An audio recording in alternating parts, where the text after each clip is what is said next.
بسم اللہ الرحمن الرحیم۔ ہم اس وقت مسجد قباء کے سامنے کھڑے ہیں اور یہ بیک سائڈ پر جو سامنے نظر آ رہی ہے یہ مسجد قباء ہے، اور اس سائڈ پر اگر یہ کیمرہ مین دکھا سکے پچھلے سائڈ پر یہ جگہ ہے مسجد ضرار کی۔ قرآن مقدس اور احادیث سے واقف لوگ سمجھتے ہیں کہ یہاں دو مسجدیں، ایک تو یہ مسجد قباء ہے اور اس کے مقابل میں ایک مسجد جہاں تعمیر ہوئی بالکل سامنے، جس کو قرآن پاک نے مسجد ضرار سے تعبیر کیا ہے اور اس کو موسوم کیا ہے۔ یہ جو مسجد قباء ہے یہ اسلام کی سب سے پہلی مسجد ہے۔ نبی مکرم صلی اللہ علیہ وسلم نے جب مکہ سے مدینہ کی طرف ہجرت کی تو آپ صلی اللہ علیہ وسلم کی اونٹنی اسی مقام پہ بیٹھی تھی جہاں یہ مسجد قباء موجود ہے، اور یہ حضرت ابو ذر غفاری رضی اللہ تعالیٰ عنہ میزبان رسول کا گھر تھا، اور اس کی جو پہلی تاریخ ہے وہ بڑی طویل ہے کہ یہاں جو ایک خاص مشن کے تحت صدیوں پہلے، تقریباً 1000 سال پہلے، جو ایک بادشاہ اس سرزمین سے گزرا تھا، جس کے علماء نے اس کی علامتیں دیکھ کر نبی کریم صلی اللہ علیہ وسلم کی بعثت سے 1000 سال پہلے اس بادشاہ کے ساتھ 500 کے قریب علماء تھے، تو اس جگہ کی علامات دیکھ کر انہوں نے یہ طے کیا اور یہ سمجھ گئے کہ یہ آخری نبی کی ہجرت گاہ معلوم ہوتی ہے، اور اس کی علامتوں سے انہوں نے سمجھا۔ یہ ایک لمبا واقعہ ہے، تو انہوں نے بادشاہ کو آگاہ کیا، اور اس بادشاہ نے جب سمجھا کہ واقعی یہ نبی آخر الزمان کی ہجرت گاہ ہے اور اس کی تعلق اس ہستی کے ساتھ ہے، تو 1 سال تک وہ بادشاہ یہاں ٹھہرا اور 500 گھر تعمیر کرائے۔ تو علماء نے یہ مطالبہ کیا کہ آپ ہمیں اجازت دے دیں، ہم اس نبی کا انتظار کریں، تو بادشاہ بھی 1 سال تک ان کے ساتھ ٹھہرا، انتظار کیا، اور سال کے بعد بادشاہ یہاں سے رخصت ہوا، اور جو علماء تھے ان کے لیے 500 مکانات تعمیر کرائے، اور یہ پہلی آبادی ہے مدینہ منورہ کی، پہلے اس طرح آبادی نہیں تھی۔ تو وہ علماء آپ کے انتظار میں تھے، اور ایک مکان اس نے نبی پاک صلی اللہ علیہ وسلم کے لیے بھی تیار کروایا تھا آپ کی آمد سے 1000 سال پہلے۔ تو ایک خط بھی لکھا اور نبی کریم علیہ السلام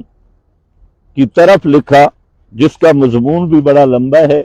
حضرات نے تحریر کیا۔ تو نبی پاک صلی اللہ علیہ وسلم نے جب ہجرت کی تو وہ خط نسلاً بعد نسلاً چلتا ہوا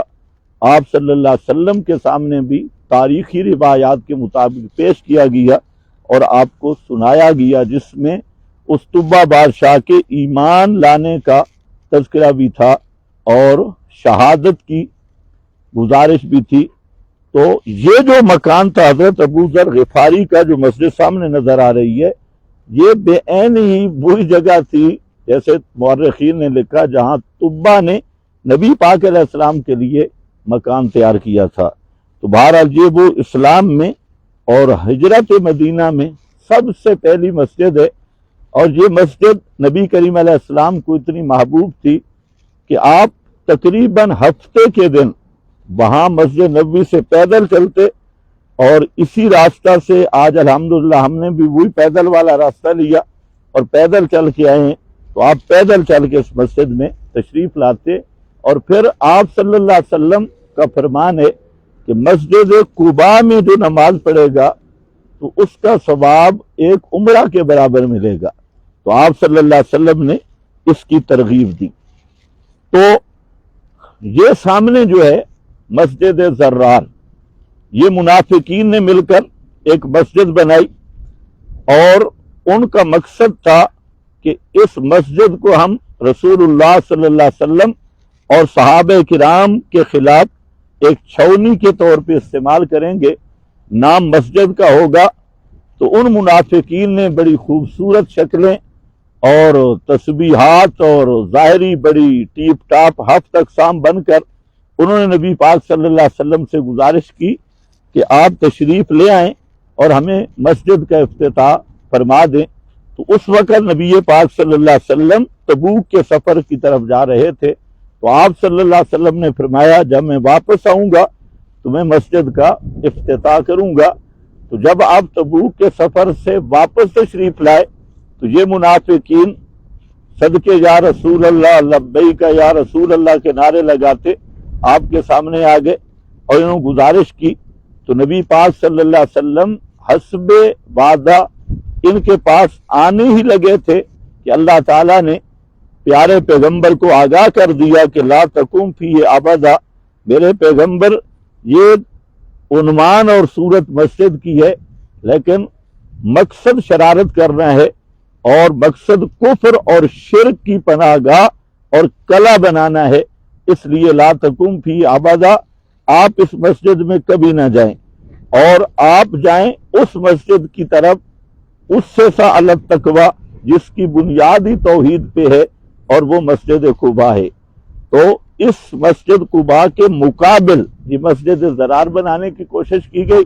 جس کو جب یہ آیات نازل ہوئی تو صحابہ کرام نے اس کے پتھروں بنیادوں سمیت اس کو اکھاڑ کے پھینک دیا، اور منافقین کا یہ منصوبہ ناکام ہوا۔ اور اسی سے فقہا نے یہ مسئلہ نکالا ہے کہ مسجد وہ ہوتی ہے، مسجد اللہ اور مساجد اللہ وہ ہیں جو خالص اللہ کی توحید پر مبنی ہوں۔ ان المساجد للہ فلا تدعوا مع اللہ احدا، مساجد صرف اللہ کی توحید کے لیے ہیں، اس لیے ان میں کسی غیر اللہ کو مت پکارو، کسی اور کو مت پکارو۔ اگر اس مقصد پہ مسجد ہے تو وہ مسجد حقیقتاً شاعر اسلام میں سے ہے، اور اگر مسجد تو موجود ہے اور شکل بھی مسجد کی ہے لیکن اس کے اندر غیر اللہ کی پکار ہے، شرک ہے، کفر ہے اور بدعات ہیں، تو وہ مسجد اللہ نہیں ہے، وہ مسجد ضرار کے حکم میں ہے، اور ایسی مساجد کو گرانا واجب ہے، ان کو آباد نہیں کیا جا سکتا۔ آباد وہی مسجدیں ہوں گی جن مساجد میں مقصد مسجد خالص توحید، اس سے سالت تقوی، اسی کو قرآن نے بیان کیا۔ باقی جہاں بڑے تاریخی مقامات ہیں، بیر عریس اور بیر خاتم، وہ بھی میرے بیک سائڈ پہ ہے، یہاں قریب، جس بیر اور کنویں پہ بیٹھ کے امام کائنات صلی اللہ علیہ وسلم نے حضرت ابو بکر صدیق، حضرت فاروق اعظم اور حضرت عثمان کو یکے بعد دیگرے آپ یہاں تشریف فرما تھے، اور آپ کے قدم مبارک پنڈلی تک اس کنویں کے پانی میں تھے، اور وہاں پر آپ صلی اللہ علیہ وسلم سے جب حضرت صدیق نے اجازت چاہی، دربان نے اجازت دی، تو